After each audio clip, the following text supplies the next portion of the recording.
mula sa pagkamatay patungo sa pagkabuhay, ang sambayanan niya ay nag-aanyaya sa lahat ng mga anak na nasa iba't ibang panig ng daigdig upang magtipon-tipon sa pagganap ng magdamagang pagdiriwang sa pagganap natin sa alaala ng Pasko ng Panginoong nagtagumpay.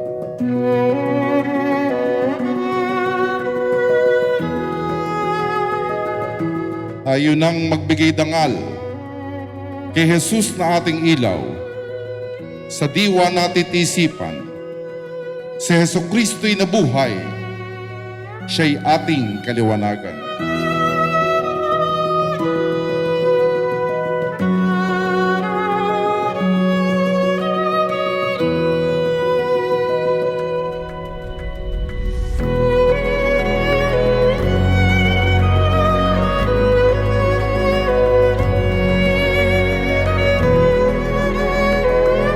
Kung hindi nabuhay na maguli ang lahat ng kanyang ginawa, nanatiling ordinaryong kwento lamang ang himala. Balit dahil sa siya'y muling nabuhay, naging tagapagligtas siya. Siya ang tinuturing na nating tagapagligtas ng sansinukoy.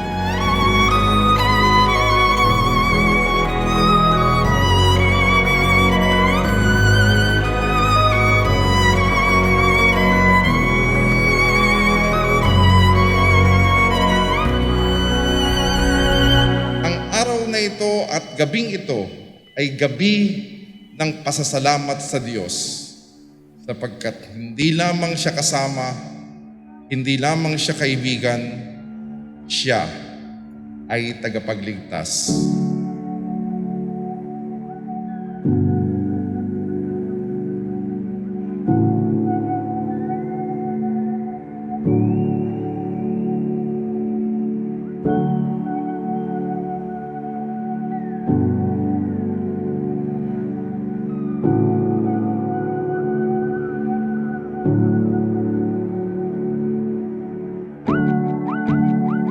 Dito ay sinasadula ang pagkikita ng mahal na ina at ng kanyang bugtong na anak na nabuhay sa krus at nabuhay para sa ating lahat. Sa pagsasalubong, ipinapahayag nating mga Pilipino ang pinakamabisang daan patungo kay Kristo ay sa pamamagitan ng kanyang mahal na inang si Maria.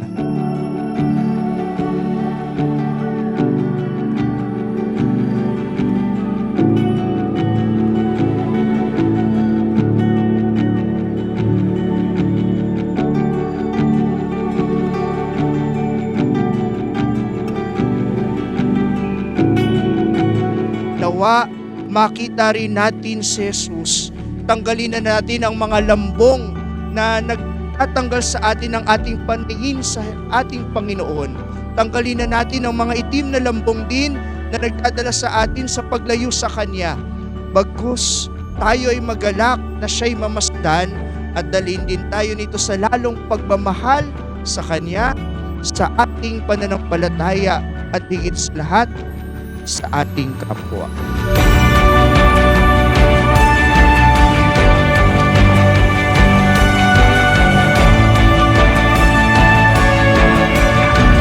Ngayong gabi, natunghayan natin kung papaanong tumawid. Nakita natin na hirap ang kilos kapag ikaw ay nasa dilim. Balit kung ang ilaw ay ating nasaksihan, dito na nating nakita ang lahat ng aspeto ng buhay ng tao.